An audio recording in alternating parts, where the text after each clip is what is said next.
Au nom du Père, du Fils et du Saint-Esprit. Amen. Mes bien chers frères, mes bien chers amis, aujourd'hui, nous avons entendu une parabole très courte qui se conclut ainsi qu'il faut être riche, non pas pour le monde, non pas pour soi-même, mais riche pour Dieu. En effet, dans la parabole que nous raconte le Seigneur, donc cet homme riche s'est enrichi de par ses possessions terrestres et commence déjà à s'inquiéter. Il s'inquiète parce qu'il a trop. Il est en souci de comment il va stocker ce grain qu'il a en surabondance.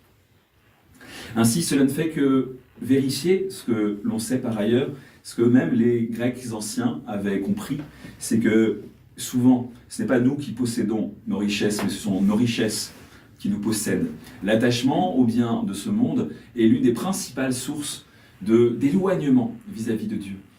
Saint Basile, Saint Jean Chrysostome et d'autres pères nous disent que finalement, ce qui est manifeste dans cette parabole, c'est que cet homme riche manque de charité, car les greniers dans lesquels il aurait fallu qu'il stockât l'excédent de ses récoltes, c'était le corps de ses frères qui, eux, étaient dans le besoin.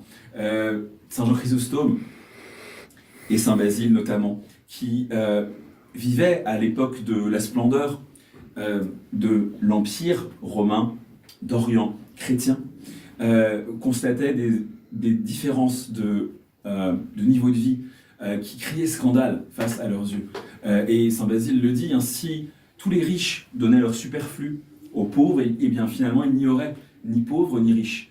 Si le Seigneur permet à certains d'avoir beaucoup plus que d'autres, c'est pour que ceux qui ont moins que les autres soient patients et deviennent ainsi humbles, et que pour ceux qui ont beaucoup, eux deviennent généreux.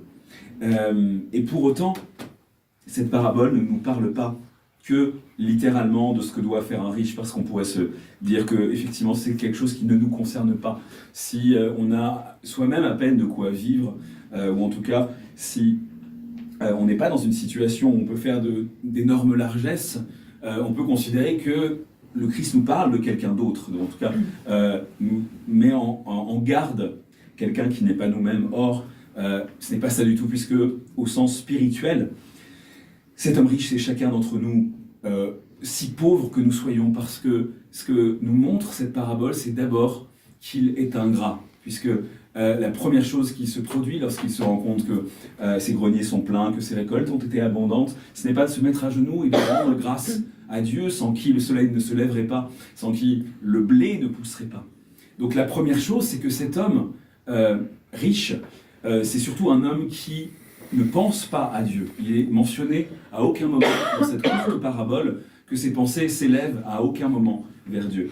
Et cet oubli de Dieu, malheureusement, c'est quelque chose que nous connaissons tous dans notre vie. Lorsque nous recevons des bénédictions, il est bien rare que nous attribuions le mérite à Dieu. Si nous avons une promotion, si il nous arrive quelque chose de bien, si nous réussissons quelque chose, combien de fois oublions-nous que nous n'aurions rien réussi sans Dieu, sans lequel d'ailleurs nous n'existerions même pas.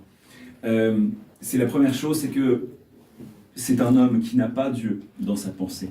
La deuxième chose que l'on voit, c'est que le projet, quel est son projet, peut-on demander, c'est de manger et de boire sans cesse, c'est d'arrêter de travailler et de se jeter dans les plaisirs des sens. Le texte dit même, il dit à son âme, « Réjouis-toi, mon âme, mange et bois et profite de la vie. » Une sorte de philosophie épicurienne, une sorte d'hédonisme qui est celui de la société dans laquelle nous vivons et qui nous montre, nous disent les pères, que il ne sait même pas ce qu'est l'âme. Et cette âme qu'il prétend rassasier de biens terrestres, en fait, il l'affame. Car notre âme, fondamentalement, c'est de Dieu qu'elle a faim et soif. On ne peut pas trouver le bonheur, la satisfaction en dehors de Dieu qui est à la fois notre origine et notre fin. Il n'y a pas de bonheur en dehors de Dieu. Quand bien même aurions-nous tous les biens du monde, eh bien ces biens, comme le rappelle notre parabole, sont périssables. Ces biens, nous ne les emportons pas de l'autre côté. Et la seule chose que nous puissions emporter, c'est notre amour et nos vertus.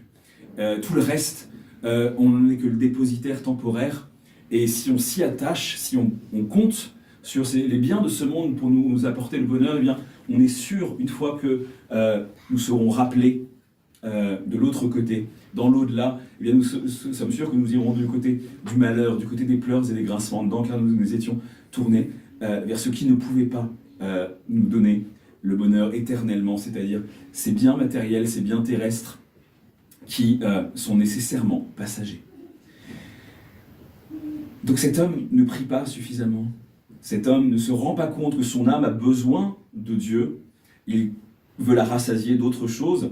Et cet homme manque de charité vis-à-vis de ses frères, puisque cette richesse qu'il a en surplus, il ne pense à aucun moment à en faire profiter ses frères, ni même d'ailleurs sa descendance. Il n'est absolument même pas question dans cette parabole de se dire qu'il va laisser tout cela à sa descendance. Peut-être n'en a-t-il pas, ou peut-être simplement est-il trop égoïste pour y penser. Dans tous les cas,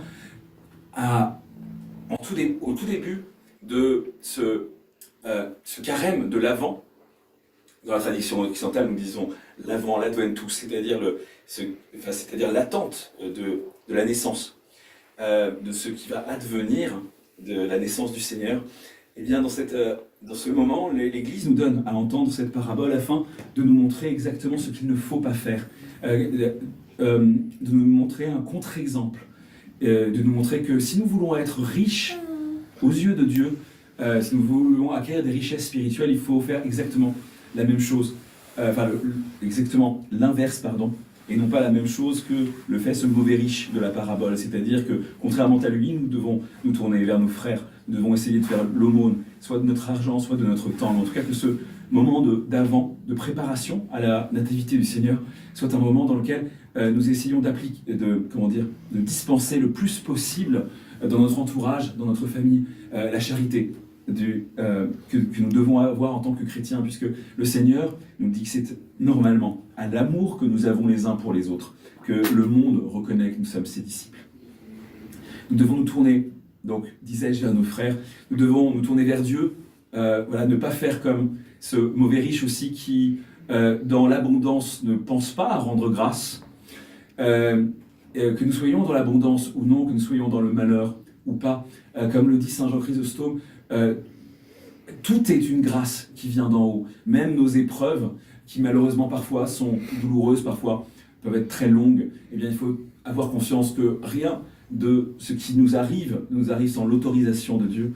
Et si parfois nous sommes tentés de désespérer car certaines épreuves ou certaines tentations durent très longtemps et nous avons l'impression que nous n'en sortirons pas, eh bien il faut se dire que le Seigneur nous teste notre patience, lui qui a donné sa vie pour nous sur la croix, lui qui a subi les coups, la flagellation, les tortures, les crachats, la couronne d'épines, la mort infamante sur la croix, lui qui a vécu pour nous tout cela, eh bien parfois il nous met aussi à l'épreuve afin que nous puissions être purifiés. Et n'oublions pas que quoi qu'il se passe dans notre vie terrestre, quelques épines par lesquelles nous puissions être griffés sur le chemin, nous ne sommes jamais qu'en chemin. Ce monde est passager et le monde auquel nous sommes destinés, celui à quoi notre âme aspire véritablement, et sans lequel, même si, comme dans la parabole, on prétend la rassasier de biens matériels, eh bien, sans le royaume, notre âme se meurt de faim